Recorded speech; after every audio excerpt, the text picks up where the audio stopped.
हूँ, श्री हनुमान जी को प्रणाम करता हूँ, माँ भारती को प्रणाम करता हूँ।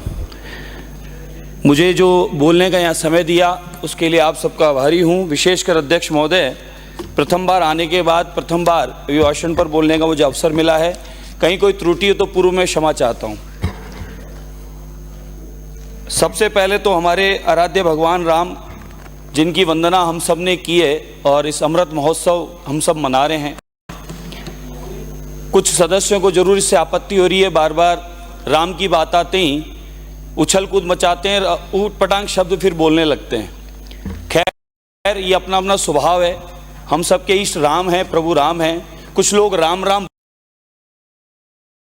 बोलते हैं, मानते नहीं, और यहाँ राम राम बोलते भी और मानते भी हैं और राम को जानते भी। श्री राम की प्रतिष्ठा के साथ पूरी दुनिया एक ऐतिहासिक महत्वपूर्ण क्षण की गवाह बनी। सदियों के संघर्ष के बाद राम मंदिर का सपना साकार हुआ।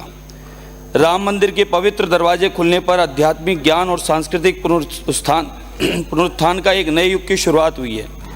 राम मंदिर और राम जन्मभूमि के उद्घाटन के साथ ही एक सदी पुरानी इच्छा वास्तविकता बन गई है। ये दृढ़ता और विश्वास से भरी भावना भावी पीढ़ियों के लिए प्रेरणा बनेगी, और ये दृढ़ता विश्वास प्रतीक हमारे विश्व के नायक, दुनिया के सबसे अधिक लोकप्रिय प्रधान सेवक प्रधानमंत्री नरेंद्र मोदी जी हैं। राम मंदिर के निर्माण के समय से ही विरोधियों के बहुत चूँ चपड़ के उपरांत विरोध के बाद भी राम प्रतिमा की प्राण प्रतिष्ठा शासन के कठोर बंदोबस्त के चलते समय अनुसार शांति और भव्यता के साथ हुई। आमंत्रण के बावजूद कुछ लोगों को नहीं आना था। वे सभी अनेक स्वयं के रचित कारणों के समारोह में नहीं आए। हो सकता है राम की इच्छा नहीं थी। ऐसा लगता है कि जिन्ना के भूत अभी इस आज़ाद भारत से दफा नहीं हुए। कहीं ना कहीं जिन्ना भी मौजूद है और वह जिन्ना कईयों को राम से दूर रखता है। ये अफसोस है और पीड़ा है।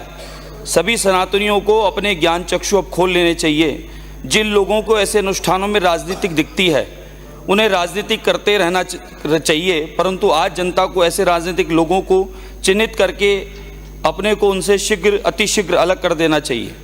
उचित होगा कि ऐसे लोगों के साथ रखने से उन्हें कोई लाभ नहीं होने वाला। ऐसे लोग विशिष्ट मानसिकता के रोगी हैं। प्राण प्रतिष्ठा का उत्सव देश में अभी तक संपन्न हुए कार्यक्रमों के श्रेष्ठतम सभी आयों में था। देश विदेश पूरी दुनिया ने इसका आनंद लिया। पूरी दुनिया ने राम राम जय श्री राम जय सिया राम पूरी दुनिया ने किया। आप इनके पास चले जाना, आपको पूरा समझा देंगे। कुछ राम विरोधी और राम मंदिर विरोधी प्राण प्रतिष्ठा के कार्यक्रम में नहीं आए, कारण गिनाते रहे। इस मंदिर का पुण्य स्थापना असंख्य लोगों के बलिदान के उपरांत 500 वर्षों के उपरांत नसीब हो सका है। बलिदानी तो हमारे कुटुंबी थे। मंदिर विरोधियों ने उस पर बलिदान को भी तिलांजलि दे दी। कुछ तथाकथित नेता ये कहते नहीं थकते कि पत्थर की मूर्ति को पूजने का क्या लाभ होगा। उन्होंने शास्त्र संबद्ध पढ़े नहीं, शास्त्रों का अध्ययन किया नहीं। भगवान राम ने लंका अभियान से पूर्व समुद्र तट अध्यक्ष जी देख के ना बोले, वैसे ही बोले। अध्यक्ष जी, अगर पढ़ के ही बोलना है तो टेबल करा दो, सदन का समय बचेगा। नहीं, इसमें राम का कहाँ लेना देना आ गया? भगवान राम का तो इनके प्रवचन करवा दो महाराज जी के यहाँ पे।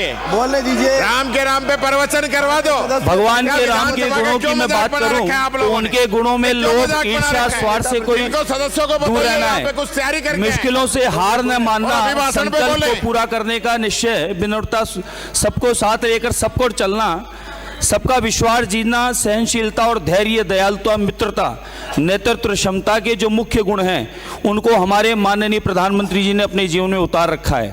हमारे माननीय प्रधानमंत्री लोभ, ईर्ष्या, स्वार्थ से दूर हैं और कोई भी लोभ उनको अपने मार्ग से नहीं डिगा सकता। मुश्किलों से हार न मानने के गुण का उदाहरण कोरोना काल है, जिसने पूरी दुनिया में हाहाकार मचा दिया था, परंतु माननीय प्रधानमंत्री जी ने हार नहीं मानी और असंभव सा कार्य किया, जिसमें कोरोना की 3 वैक्सीन बनाने का कार्य किया, जिससे न केवल भारतवर्ष को बल्कि दुनिया के कई देशों को वैक्सीन की सप्लाई कर इस महामारी से निकालने का प्रयास किया।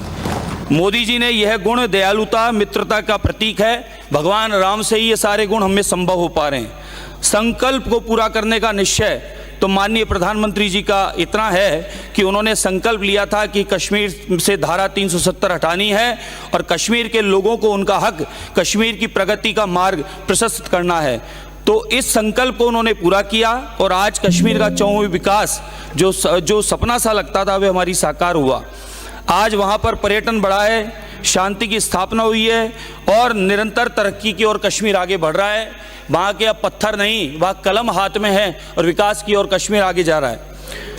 मित्रता के गुण का उल्लेख करें, जिन देशों में प्राकृतिक आपदाएं आई वहाँ पर हमारी केंद्र सरकार द्वारा माननीय आधार पर चाहे दवाइयाँ हो, चाहे खाने पीने का सामान हो, दूसरी तरह की मदद हो, नेपाल, पाकिस्तान, ईरान, बांग्लादेश, श्रीलंका, अफगानिस्तान सब देशों को हर तरह से सहयोग किया। हमारे दुश्मन देश पाकिस्तान में भी जब आपदा आई तो हमारी सरकार, आदरणीय प्रधानमंत्री जी ने उन लोगों की भी भरपूर मदद की। माननीय प्रधानमंत्री जी से प्रेरणा पाकर ही प्रदेश विकास की गति पकड़ रहा है।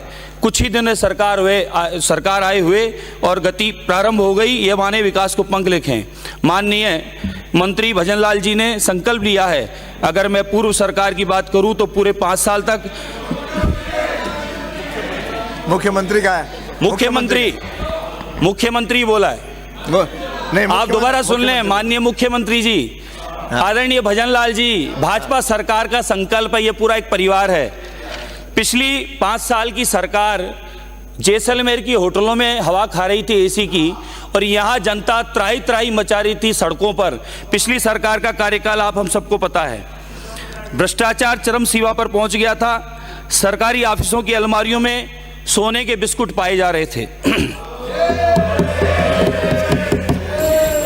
लगता था सरकार के जो मुखिया हैं उनका जिस प्रकार से ढीला रवैया था वे पूरे तंत्र को ढीलापन करके तंत्र भ्रष्टाचार में फैल गया था।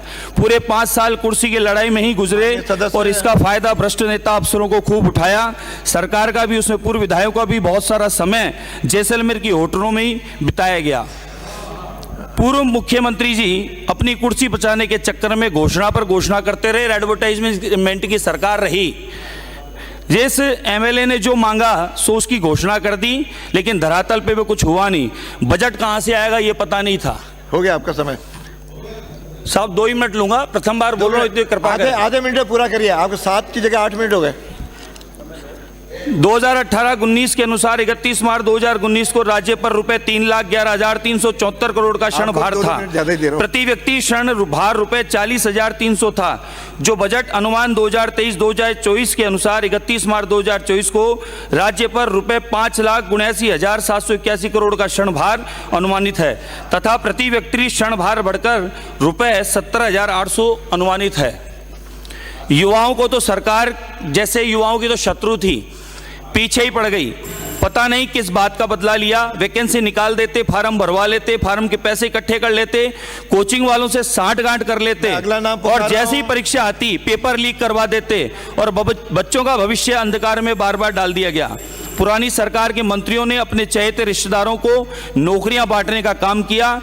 आरपीएससी जिसकी साख रेपुटेशन पूरे देश में थी उसको मटियामेट कर दिया।